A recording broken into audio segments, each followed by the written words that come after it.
구약성경 창세기 24장 50절로 53절에 있는 말씀, 구약성경 33페이지 창세기 24장 50절 53절 같이 봉독하겠습니다. 라반과 부두엘이 대답하여 가로되 이 일이 여호와께로 말미암았으니 우리는 가부를 말할 수 없노라. 리브가가 그대 앞에 있으니 데리고 가서 여호와의 명대로 그로 그대의 주인의 아들의 아내가 되게 하라. 아브라함의 종이 그들의 말을 듣고 땅에 엎드리어 여호와께 절하고 은금 패물과 의복을 꺼내어 리브가에게 주고 그 오라비와 어미에게도 보물을 주니라. 아멘. 유명한 세 가지 이야기를 하면서 잠시 은혜를 나누고자 합니다. 이 구약의 사건들은 나름대로의 독특한 특징과 교훈을 담고 있는데, 혹시 구약의 사건이기 때문에 옛날 사고방식이고 또 옛날 생활방식일 뿐이다 라고 여러분들이 생각하신다면 대단히 안타까운 일이 될 것이고 영적으로 큰 손해가 될 것입니다. 하나님의 말씀은 언제나 생명력이 있습니다. 그러므로 하나님의 이 생명력 있는 말씀 속에서 교훈을 얻고자만 하면 언제나 그 말씀이 우리의 삶에 유익하게 된다는 것은 두말할 필요도 없습니다. 오늘날 우리 하나님께서 우리와 어떻게 만나십니까? 우리가 하나님의 얼굴을 직접 보는 것은 불가능한 일에 속하고 또 우리가 하나님의 음성을 듣는 일은 흔하지 않는 일이라고 할 때에 하나님께서 우리와 어떻게 만나게 되느냐, 그것은 기록되어진 하나님의 말씀을 통해서 하나님이 우리와 만나고 계시는 것이죠.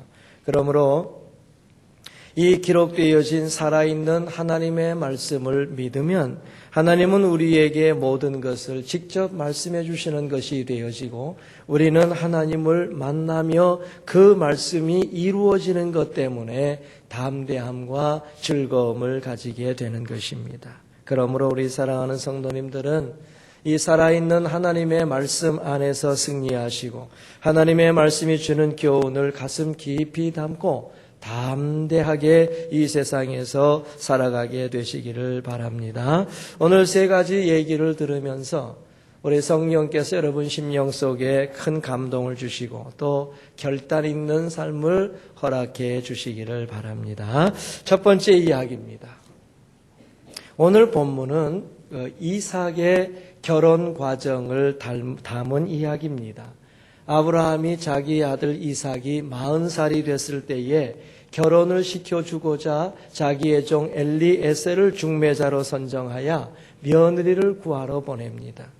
우리가 읽은 이 창세기 24장 본문은 엘리에셀이 며느리감으로 찍은 그분의 오빠와 아버지에게 그간의 과정을 설명하는 내용 중에 일부입니다. 엘리에셀, 아브라함의 종 엘리에셀은 며느리 선택에 관한 한 아브라함의 전적인 위임을 받았습니다. 그래서 아브라함의 친족을 찾아가게 되는데 드디어 이 엘리에셀이 메소포타미아의 나홀의 성에 이르게 되었고 자기가 데리고 오고 타고 온 약대를 성박 우물 곁에 딱 꿇어놓고 그때가 저녁이 되어져서 성중의 여인들이 물길로 나올 때인 것을 알고 바로 기도합니다. 하나님께 모든 것을 맡기는 기도를 드리면서 하나님이 자기의 길을 인도해 주시기를 기도했습니다. 이게 창세기 24장 12절로 14절에 나오는 기도인데 그가 가로되 우리 주인 아브라함의 하나님 여호와여 원컨대 나로 순적히 만나게 하사 나의 주인 아브라함에게 은혜를 베푸시옵소서. 성중 사람의 딸들이 물길로 나오게 싸우니 내가 우물 곁에 섰다가 한 소녀에게 이르기를 청컨대 너는 물 항아리를 기울여 나로 마시게 하라 하리니 그의 대답이 마시라. 내가 당신의 약대에게도 마시우리라 하면 그는 주께서 주의 종 이삭을 위하여 정하신 자라. 이로 인하여 주께서 나의 주인에게 은혜 베푸심을 내가 알겠나이다 라고 기도했습니다. 간단하게 말씀드리면 이제 여인들이 물길로 나올 텐데 제가 한 어떤 여인에게 나한테 물 좀 달라 이렇게 부탁을 하면 그 딸이 자기한테도 물을 먹여줄 뿐만 아니라 아이고 그 약대도 끌고 왔네요. 제가 약대에게도 물을 다 마시우겠습니다 라고 자발적으로 말을 하면 이게 바로 주님이 정해주신 여인으로 알겠습니다 하는 그런 기도를 드린 거죠. 이때 아브라함의 동생 나홀의 아내 밀가의 아들 부두엘의 소생 상당히 복잡해요. 근데 어쨌든지 하여간 이런 여자 리브가가 물 항아리를 어깨에 메고 나왔는데 이제 이렇게 나왔을 때에 그 소녀는 보기에 대단히 아리따고 그리고 지금까지 남자가 가까이 하지 아니한 이와 같은 처녀 리브가였습니다. 드디어 이 리브가가 물을 길러 우물에 내려갔다가 물 항아리를 메고 딱 올라올 때에 엘리에셀이 그에게 묻습니다. 부탁을 합니다. 내 물 항아리를 좀 이렇게 기울여서 내게 물 좀 줄 수 있겠느냐.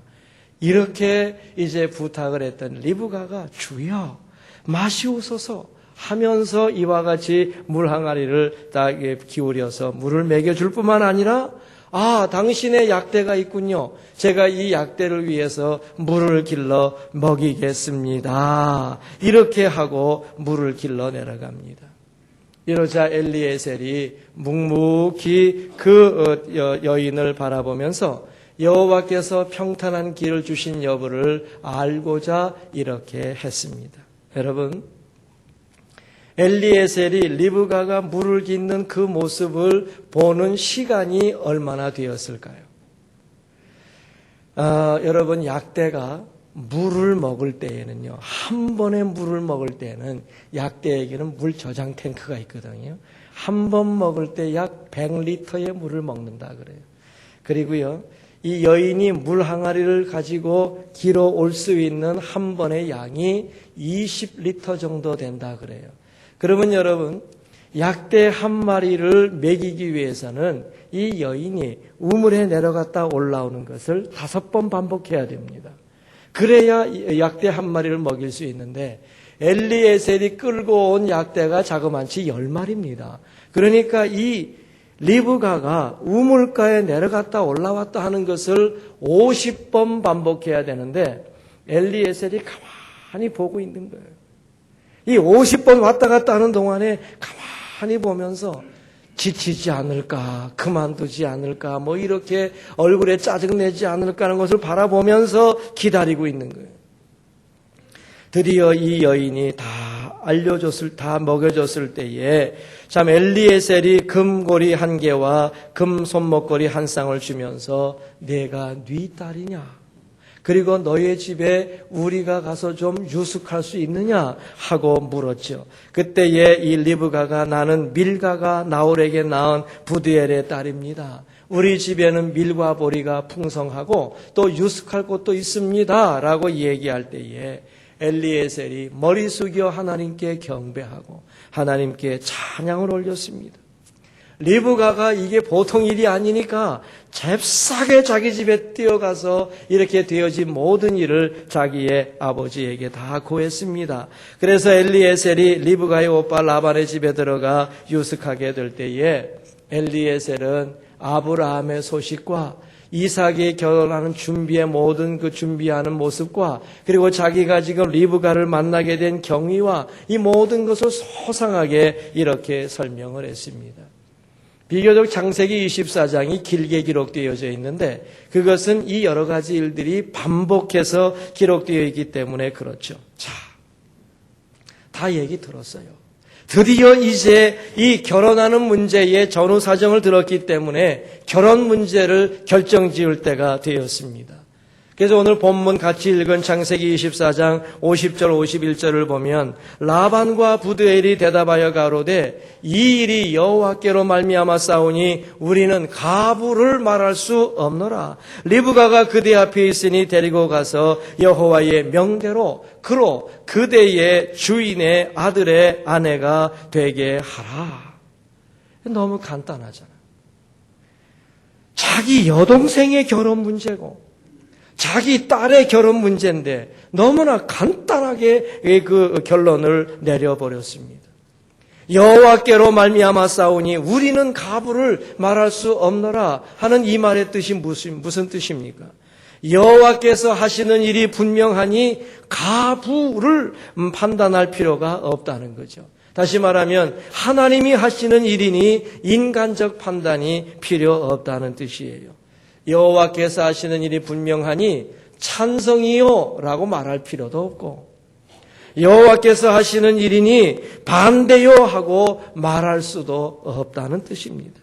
그러므로 여호와의 일이요 하나님의 일이라고 확신이 될 때는 여호와의 명대로 그저 실천하는 것 외에는 아무 다른 대안이 없다 하는 그런 말씀이에요. 대단한 믿음이고 놀라운 믿음이지요. 자, 여러분, 첫 번째 이야기의 결론이 무엇입니까? 가장 중요한 가정의 일 중에 하나인 결혼의 문제를 결정하게 될 때에 그들이 선택한 가장 간단한 이유가 무엇입니까?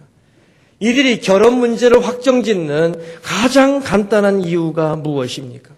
그것은 50절에 이 일이 여호와께로서 말미암았다 하는 확신 때문입니다.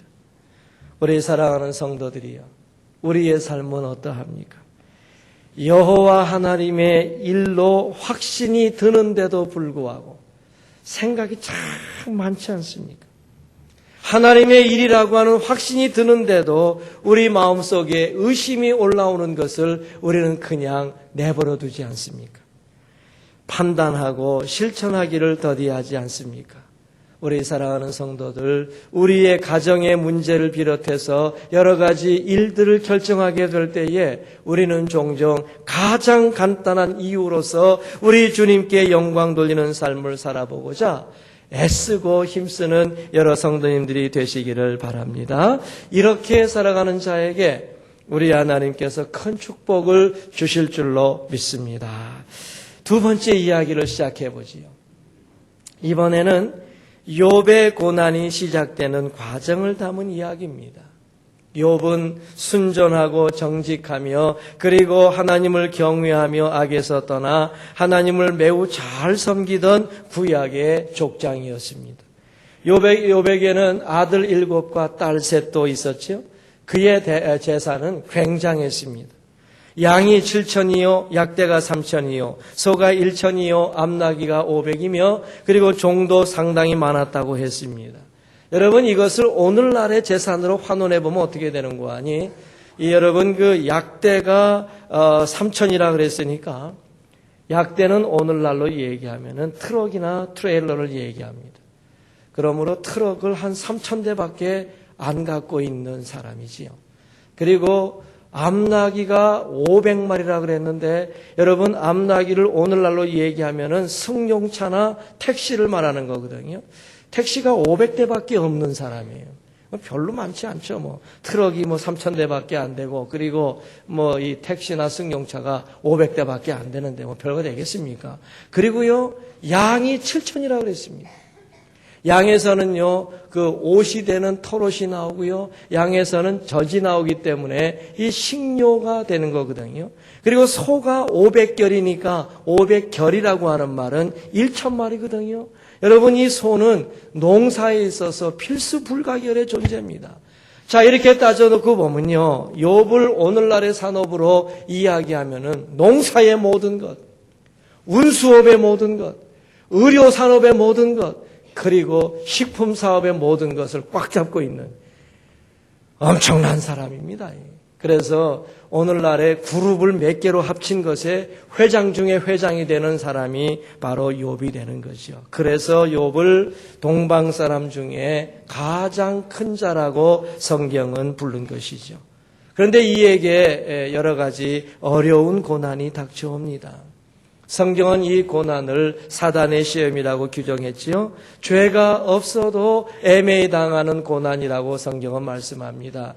베드로전서 2장 19절을 보니 애매히 고난을 받아도 하나님을 생각함으로 슬픔을 참으면 이는 아름다우니 즉 이는 은혜로우니 라고 말씀한 것도 있어요. 어쨌든 어느 날 스바 사람들이 이 욥의 소와 나귀를 빼앗고 종을 죽였다는 보고가 들어옵니다.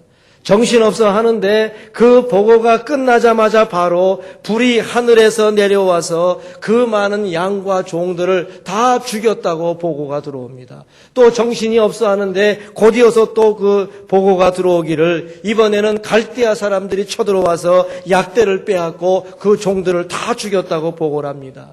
이제 정신 못 차리고 있는데 또다시 연이어 보고가 들어오기를 욥의 자녀들이 마청집에서 식물을 먹으며 포도주를 마실 때에 갑자기 큰 바람이 불어와가지고 내 기둥이에 그 참 기둥이 다 무너져가지고 한꺼번에 10명의 자녀가 다 죽었다는 보고가 들어오게 됩니다.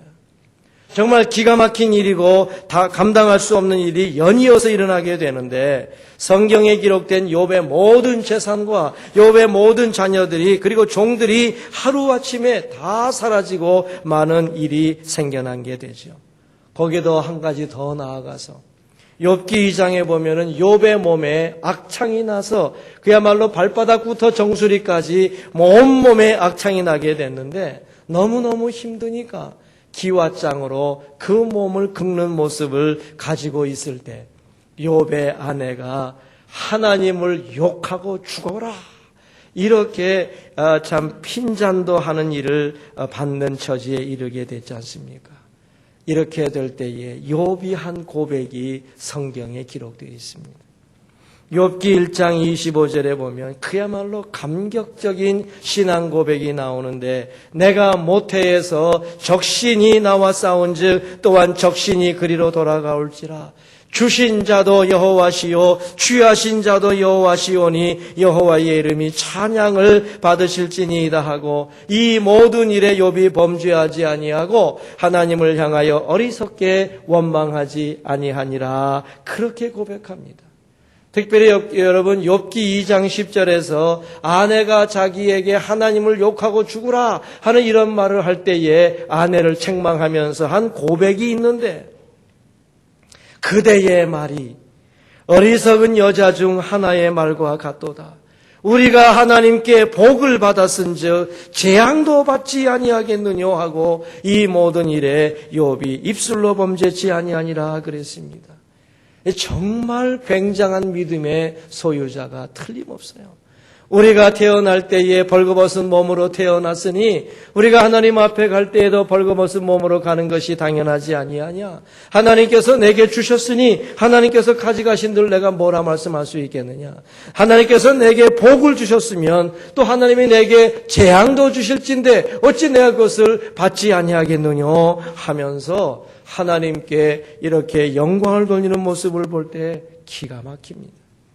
세상적으로 보나 가정적으로 보나 사회적으로 보나 완전한 매장을 당하기에 어쩔 수 없는 위기에 빠져 있는 이와 같은 욥. 아무리 살펴봐도 욥에게는 잘못이 없는 것 같은데도 욥이 고난을 당하는 것 같을 때 어리석게 하나님을 원망하지 않았다는 거예요. 어려운 문제 때문에 하나님 앞에 범죄하지 아니하고 입술로도 범죄하지 아니하면서 오히려 하나님을 찬양하고 자기에게 베푸시는 모든 일에 대하여 하나님을 인정하고 하나님께 경배했다는 거예요. 어찌 우리의 신앙과 비교가 될 수 있겠습니까? 어찌 이런 일을 우리가 감당할 수 있겠습니까? 두 번째 이야기의 결론이 무엇입니까? 매우 감당기 어려운 고난이 다가왔어도 하나님을 원망하거나 어리석게 불평하지 않은 가장 간단한 이유가 무엇입니까? 엄청난 고난 속에서도 하나님을 경배할 수 있는 가장 간단한 이유가 무엇입니까? 욥기 1장 21절처럼 모든 일이 여호와께로서 말미암았다는 고백 때문이 아니겠습니까? 하나님께서 내게 복도 주시고 하나님께서 내게 좀 재앙도 필요에 따라 주시기 때문에 이런 일에도 저런 일에도 단지 인생은 경배할 뿐이니 이 모든 일들이 여호와 하나님께로서 온 것이다 라고 고백하기 때문에 이렇게 고백할 수 있는 것 아닙니까? 사랑하는 성도들이여, 우리는 어떻습니까? 우리는 너무나 쉽게 신앙을 팔지 않습니까? 조그만 어려운 일이 생기면 어떻게 내게 이런 일을 줄 수 있습니까? 내가 하나님을 잘 섬겼는데 왜 내게 이런 일을 주십니까? 하면서 우리는 신앙과 하나님을 뒤집을 때가 많지 않습니까? 야고보는 여러 가지 시험을 만나거든 기쁘게 여기라고 권면을 했습니다. 시험을 당하는 것이 도무지 이해가 되지 아니하게 되면은 꾸짖지 아니하시고 우리에게 후히 주시는 바 하나님께 지혜를 구하라, 이렇게 연이어 권면했지 않습니까? 그리고 너희가 이런 시험에 참고 견디고 인정함을 받으면 생명의 면류관을 너희에게 주시겠다고 또 약속해 주시지 않았습니까? 여러분, 그러므로 모든 일이 여호와께로서 말미암았다는 담대한 고백, 이 모든 일은 하나님이 하시는 것이라고 하는 간단한 이유 한 가지만을 가지고도 하나님을 찬양하고 하나님께 감사하고 결국 하나님께서 모든 것을 온전케 해주실 것으로 믿는, 하나님을 신뢰하는 주의 백성들이 꼭 되시기를 바랍니다. 이렇게 믿는 자들에게 우리 하나님 넘치는 축복을 주실 줄로 믿습니다. 세 번째 이야기입니다. 성전 건축 과정에 얽힌 이야기지요. 하나님은 다윗 왕의 소원을 아주 기쁘게 받으셨습니다. 다윗의 소원이라고 하는 것은 하나님의 성전을 지어드리겠다는 것이었습니다. 그래서 우리 하나님께서는 다윗의 이런 소원과 이런 믿음 때문에 다윗에게 언약을 맺어주셨는데 다윗에게서 영원토록 메시아의 자손이 나오게 될 것이라고 축복해 주셨습니다. 그런데 우리 하나님은 다윗의 소원은 기쁘게 받으셨는데 내가 그 소원을 이루지는 못할 것이다. 다윗의 소원을 허락하지는 않으셨다는 거예요. 왜 그랬는고 하니 다윗은 전쟁을 많이 함으로 말미암아 사람의 피를 너무 많이 흘린 군인이기 때문에 성전을 짓기에 적합하지 않다고 말씀하셨습니다. 네가 소원을 품은 것은 아름다우나 그 소원을 내가 이루지는 못하리라. 다윗은 이 말 때문에 낙심하지 않았습니다. 내가 할 일이 무엇인가 자신이 할 수 있는 일을 저가 찾았습니다. 자기의 아들에게서 자기의 소원을 이루도록 하나님이 해주시겠다는 말씀을 믿고 자기가 할 일을 찾았습니다. 그게 무엇입니까? 다윗이 왕이잖아요. 왕답게 많은 재산을 가지고 있었는데 그 많은 소유물을 마음껏 주님께 드렸습니다. 역대하 29장 2절로 4절에 보면 내가 이미 내 하나님의 전을 위하여 힘을 다하여 예비하였나니 곧 기구를 만들 금과 은과 놋과 철과 나무며 또 만호와 박을 보석과 꾸밀 보석과 채석과 다른 보석들과 화반석이 매우 많으며 성전을 위하여 예비한 이 모든 것 이외에도 내 마음에 하나님의 전을 사모함으로 나의 사유, 내 개인의 재산인 금과 은으로 내 하나님의 전을 위하여 들었노니 오빌의 금, 이 오빌은 가장 품질 좋은 이 금이 나오는 곳입니다. 오빌의 금 3,000달란트와 오늘날로 따지게 되면 몇 톤이 되는 겁니다.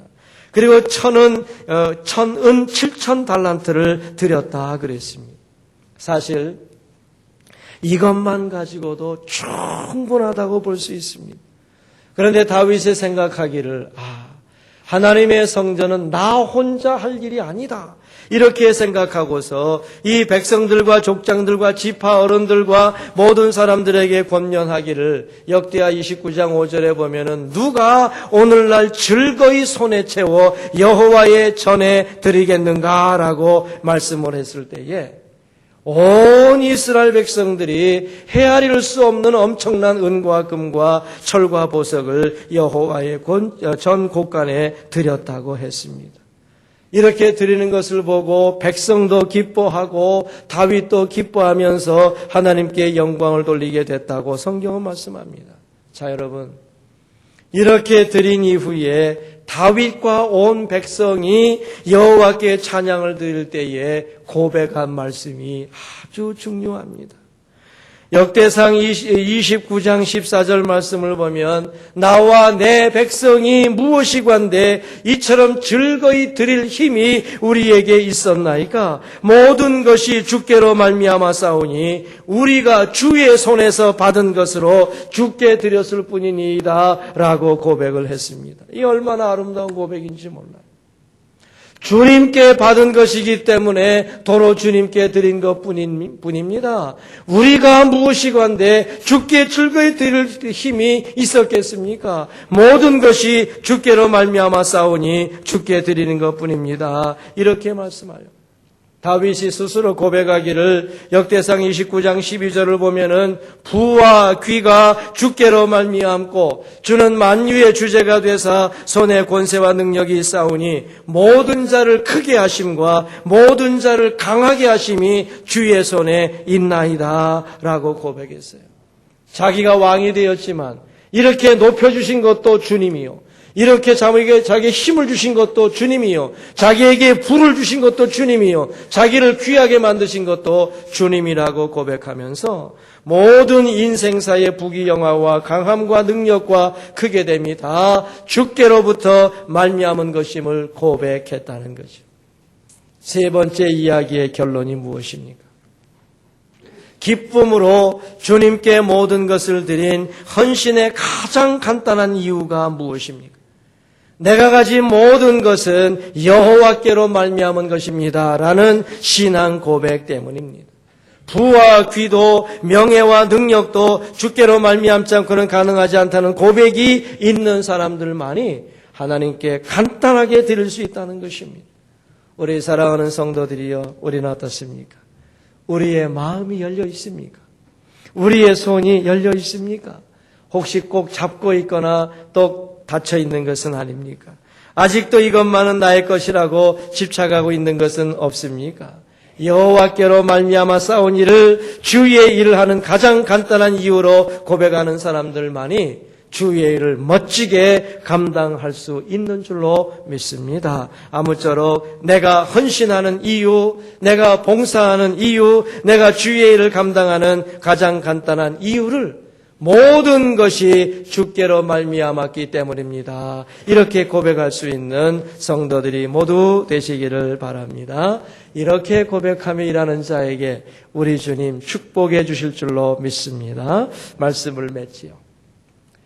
이 결혼 사건에 나타나는 것처럼 중요한 결정에도, 그리고 욥과 같이 엄청난 고난 중에서도 경배할 수 있는 것도, 그리고 다윗처럼 성전을 위하여 헌신할 수 있을 때에도 오직 여호와께로 말미암았다고 고백하는 자들을 통해서 우리 하나님이 하나님의 일을 이루어 가시는 줄로 믿으시기를 바랍니다.